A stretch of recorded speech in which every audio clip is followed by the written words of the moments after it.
নমস্কাৰ ছাত্ৰ-ছাত্ৰীসকল। আজি আমি ইণ্টাৰগেটিভ সেন্টেন্স সম্পৰ্কে আলোচনা কৰিবলৈ লৈছো।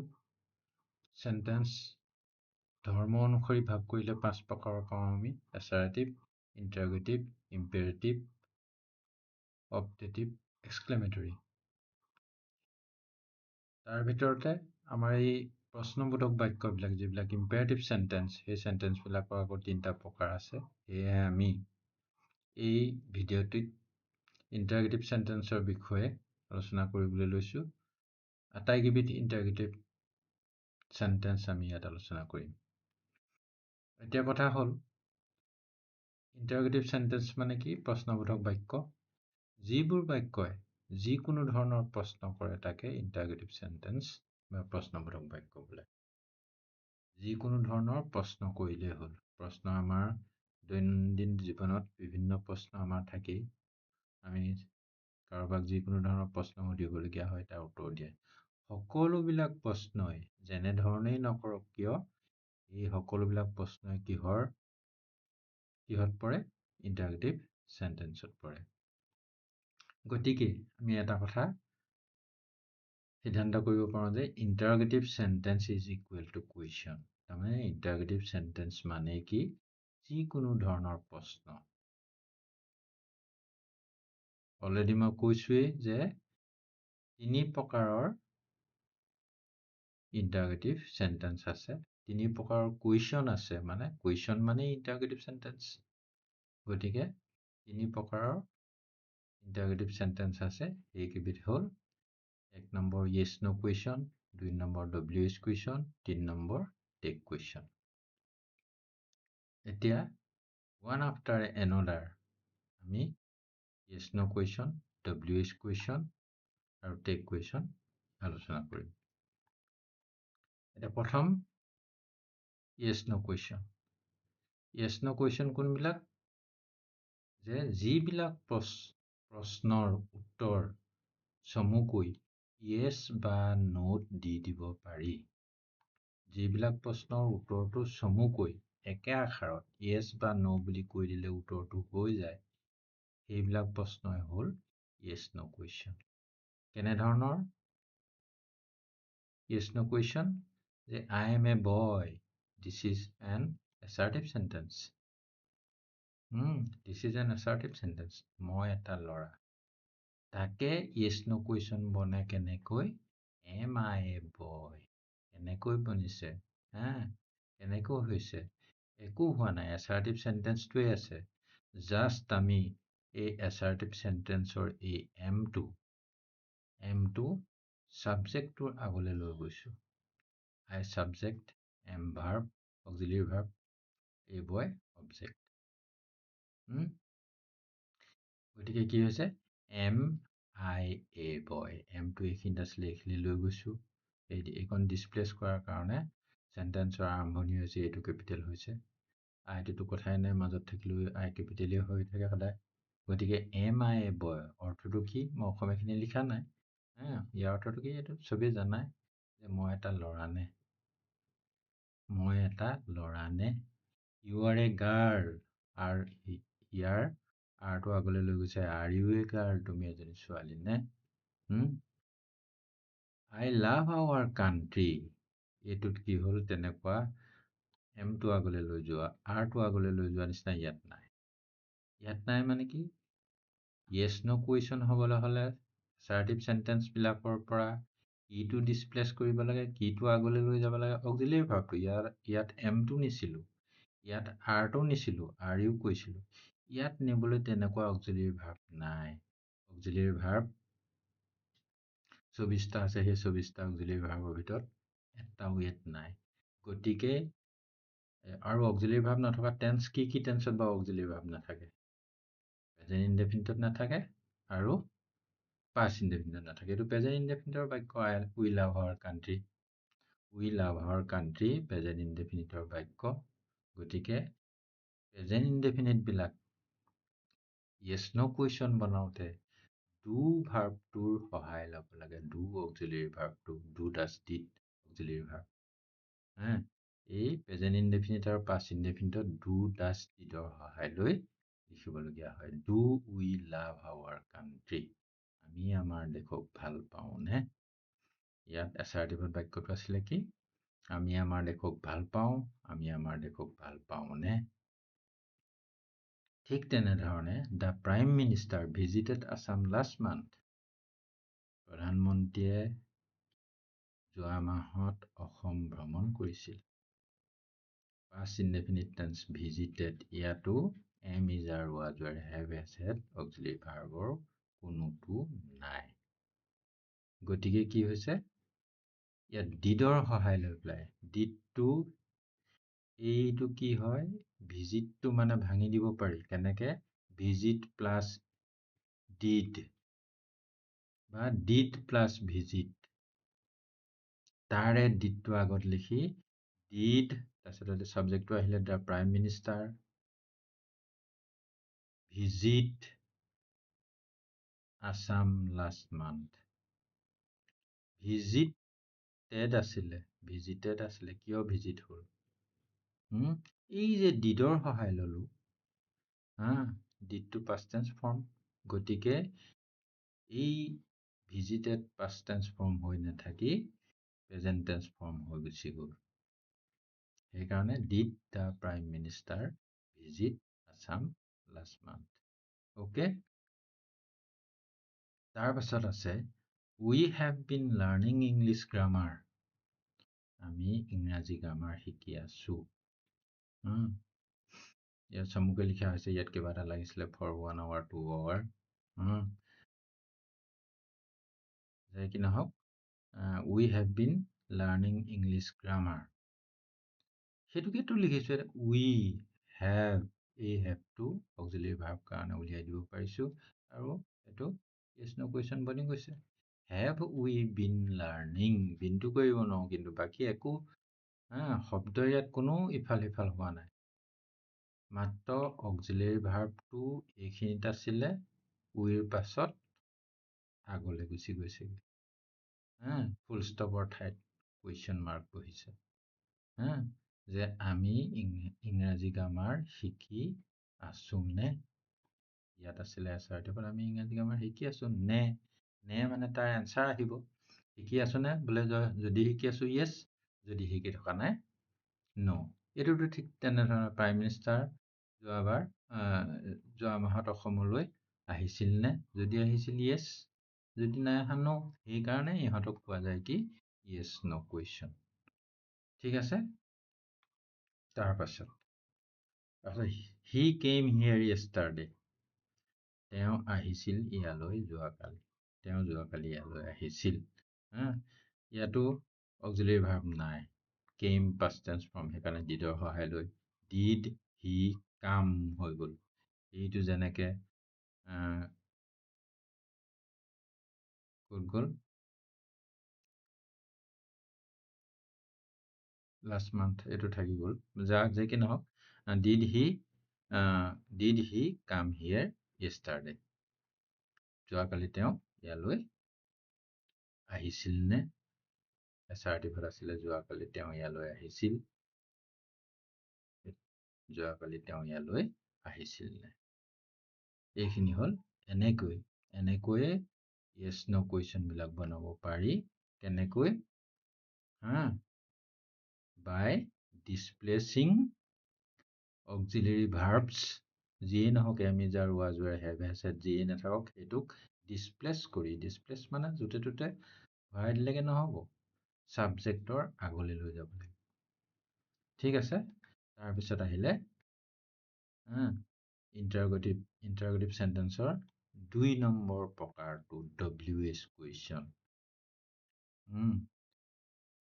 WHটোৱে আমাক চিনাকি কৰি থৈ দিছে। WH কুৱেশ্যন ৱৰ্ড কিমান আছে আমাৰ? 9টা কুৱেশ্যন ৱৰ্ড আছে। কি? হোৱাট, হোৱেৰ, হোৱেন, হোৱাই, হু, হুজ, হুম ইত্যাদি কৰি 9টা কুৱেশ্যন ৱৰ্ড আমাৰ আছে। প্ৰত্যেকৰে আৰম্ভণি কিন্তু কি? WH, মাত্ৰ হাউটোত WH টো নাই, অকল H টো আছে, H O W। সেইকাৰণে ইহঁতবিলাকক কোৱা যায় কি WH কুৱেশ্যন। এতিয়া এছাৰ্টিভ চেণ্টেন্স এটা লিখিছোঁ, তাৰে ওপৰত দেখুৱাৰ ধৰণে মই য়েছ ন' কুৱেশ্যনটো বনাইছোঁ আৰু সেইটো পৰাই মই WH কুৱেশ্যন এটা বনাব বিচাৰিছোঁ। উই আৰ প্লেয়িং ক্ৰিকেট, আমি ক্ৰিকেট খেলি আছোঁ। আৰটো আগলৈ দি দিলোঁ, আৰ উই প্লেয়িং ক্ৰিকেট, আৰ উই প্লেয়িং ক্ৰিকেট, আমি ক্ৰিকেট খেলি আছোঁ নে? য়েছ ন' কুৱেশ্যন এইটো। এছাৰ্টিভ চেণ্টেন্স, য়েছ ন' কুৱেশ্যন, এইটোহে WH কুৱেশ্যন, যিহেতু হোৱাট আছে, ৱেন আছে, হোৱাট আছে। কেনেকৈ কৰিলোঁ আমি?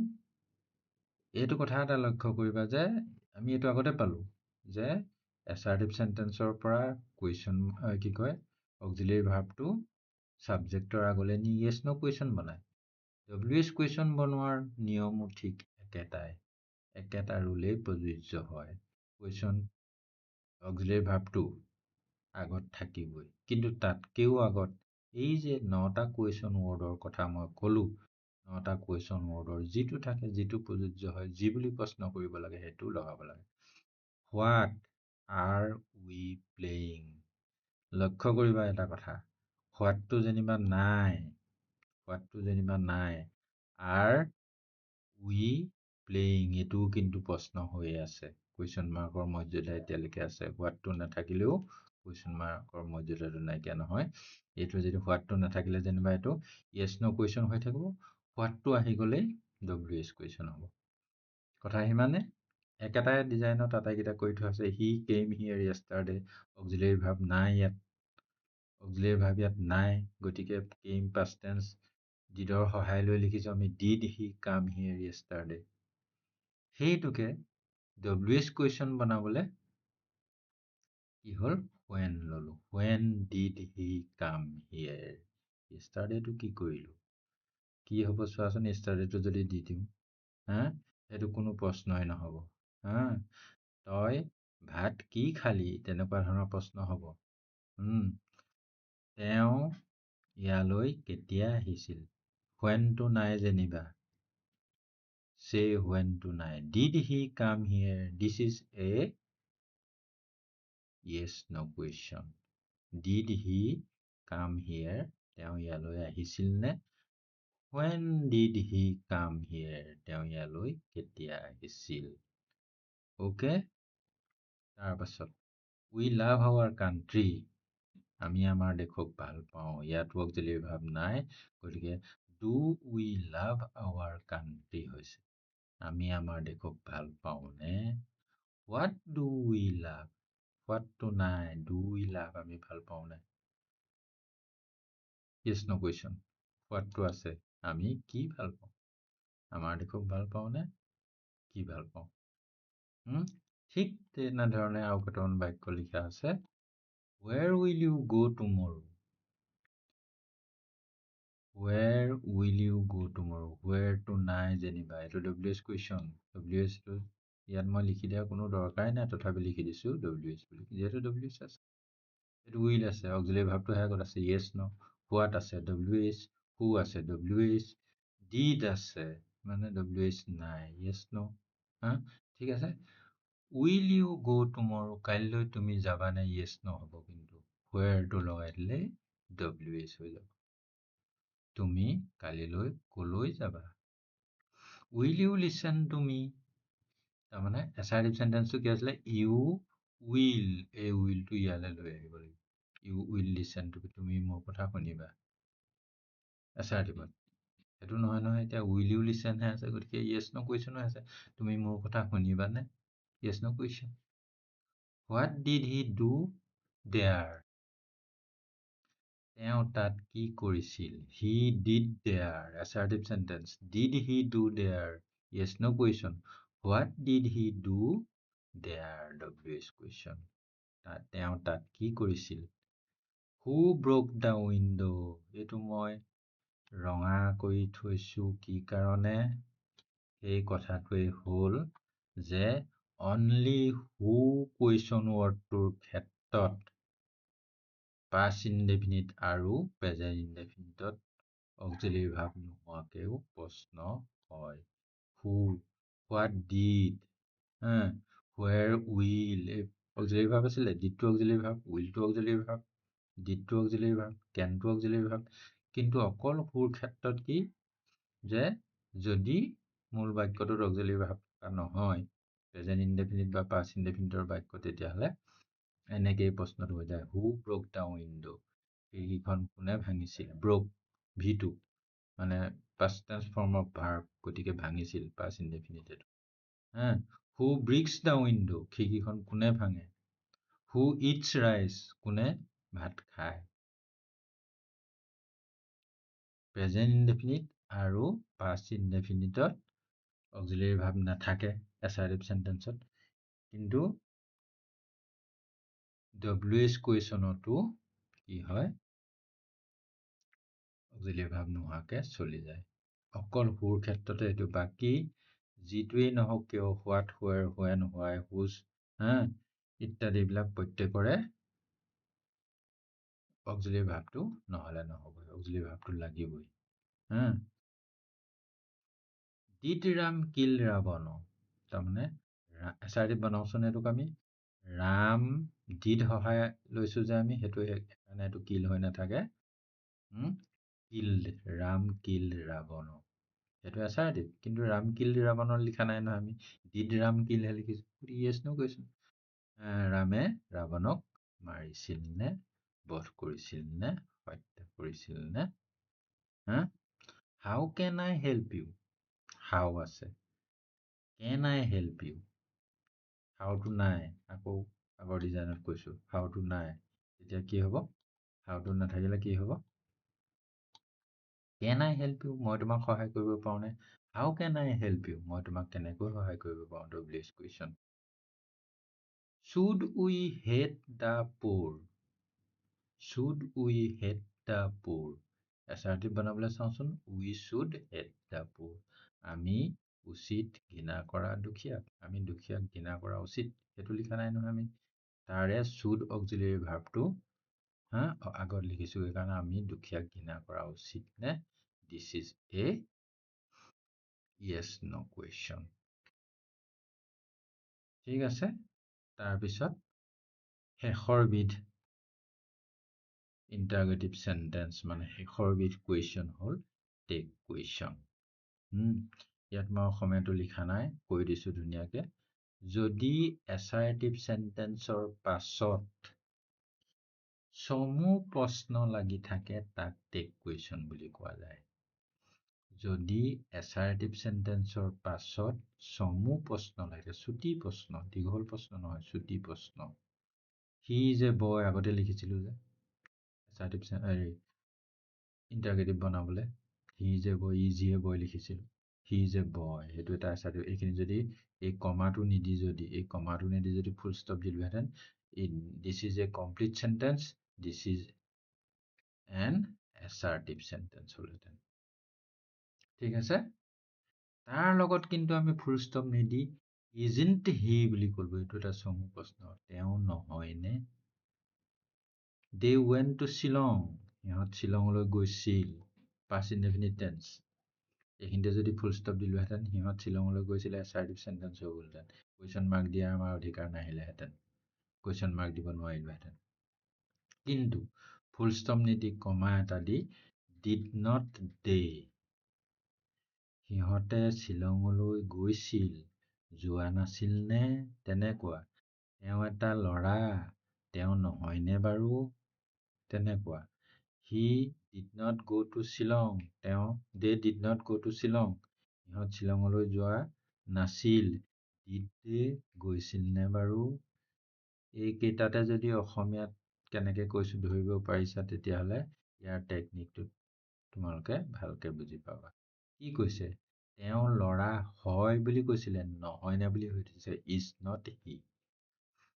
তাৰ মানে টেকনিকটো কি, চেণ্টেন্সটোত যিটো অক্সিলাৰি ভাৰ্ব থাকে তাৰ লগত নট লিখি পেলাই ছাবজেক্টটো লিখি দিয়ে, সেইটোৱে হ'ল চমু প্ৰশ্ন।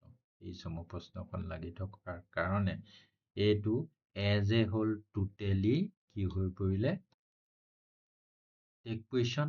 আৰু এক্সট্ৰাকে যদি isn't heটো আমি নিলিখিলোহেঁতেন তেতিয়াহ'লে এইটো এইখিনিতে যদি ফুল ষ্টপ দিলোহেঁতেন তেতিয়াহ'লে এইটো assertive sentence হৈ থাকিলেহেঁতেন আমি এইটো কি sentence বুলি সুধিলে assertive sentence বুলি উত্তৰ দিলোহেঁতেন they went to Shillong did not they এইটো ইয়াত auxiliary verb নাই আগৰ হতে একে ডিজাইন ইয়াত auxiliary verb নাই yes no question বনাবলৈও আমি didৰ সহায় ললোহেঁতেন সেইকাৰণে সেই didটোৰ সহায় লৈ notটো লিখি subjectটো লিখি দিছো they আছিলে subject didn't they তাৰপিছত একেটাকে লিখিছো they did not go to Shillong ইয়াৰ নেগেটিভটো এইটো they went to Shillong they did not go to Shillong যোৱা নাছিল বুলি কৈছে নহয় সেইকাৰণে গৈছিল নে বুলি সুধিছে ইয়াত নটটো নাই এইটো লক্ষ্য কৰা ইয়াত নট নাছিলে ইয়াত নট লগাই দিছে ইয়াত নট আছে ইয়াত নটটো নিলিখাকে সাবজেক্টটো লিখি দিছে did they I can play football ইয়াত নট নাই can't I মই ফুটবল খেলিব পাৰো মই নোৱাৰো নে মইতো নকলেও হয় ইংৰাজী লিখিব লাগে অসমীয়াত কওঁতে মইতো নকলেও হয় মই ফুটবল খেলিব পাৰো নোৱাৰো নে মই ফুটবল খেলিব নোৱাৰো পাৰো নে বুলি সুধিছে ইয়াত নটটো নাই এইটো চমুকৈ কাণ্ট হয় টোটেলকে লিখিলে কেনট হয় আৰু yes no questionত সাধাৰণতে চমু ফৰ্মটোৱে লিখা যায় সম্পূৰ্ণকৈ লিখিলে কেনট চুটিকে লিখিলে can't okay I cannot play football can I বুলি কৈছে তাৰপিছতে you must go there must to auxiliary verb may might must auxiliary verb টো আছে গতিকে must ইয়াত not নাই must not you ঠিক আছে ইয়াত আকৌ must not go there বুলি ক'লে গতিকে must you একদম ক্লিয়াৰ হৈ গৈছে কথাটো you must not go there must you he always play cricket don't they ever he বুলি কৈছে দেই এইটো they always play cricket সিহঁতে সদায় ক্ৰিকেট খেলে কমা নিদি যদি ফুল ষ্টপ দিলোহেঁতেন assertive sentence হৈ থাকিলেহেঁতেন কিন্তু ইয়াত কি হৈছে don't they ever ক'ৰ পৰা এভাৰটো আহিলে সিহঁতে সদায় ক্ৰিকেট খেলে কেতিয়াবা নেখেলেনে কেতিয়াবা নেখেলেনে এভাৰ মানে কেতিয়াবা তুমি কেতিয়াবা শ্বিলঙলৈ গৈছানে হেভ ইউ এভাৰ গান কেতিয়াবা খেলেনে কেতিয়াবা নেখেলেনে ডোন্ট কৈছে নহয় ডোন্ট দে এভাৰ তাৰপিছত আকৌ ইয়াত কি আছে আই নেভাৰ প্লে ক্ৰিকেট মই কেতিয়াও নেখেলো বুলি কৈছে ইয়াত কি আছে নটটো নাই যদিও ইয়াত নটটো নিদিলো কিয় নিদিলো নটটো আছে ক'ত আছে নেভাৰত নেভাৰটো কেনেকুৱা গম পাইছানে নেভাৰটো not প্লাছ এভাৰ মিলি পেলাই কি হয় not প্লাছ এভাৰ মিলি কি হয় নেভাৰ হয় NEVER নেভাৰ তাৰমানে নটৰ অ'টো নিলিখি OTটো নিলিখি NEVER সেইকাৰণে ইয়াত নটটো নাই যদিও নটটো আছে তাৰমানে he not ever play football বুজাই ক'বলৈ গ'লে বুজিবলৈ তেনেকে কৈছো মই he not ever play football ইয়াত নটটো আছে তাৰমানে সেইকাৰণে do I ever বুলি লিখিছো ঠিক আছে আজিলৈ ইমানতে সামৰিছো কাৰণ ইন্টাৰগেটিভ সেন্টেন্স আমি আটাইকেইবিধ ইন্টাৰগেটিভ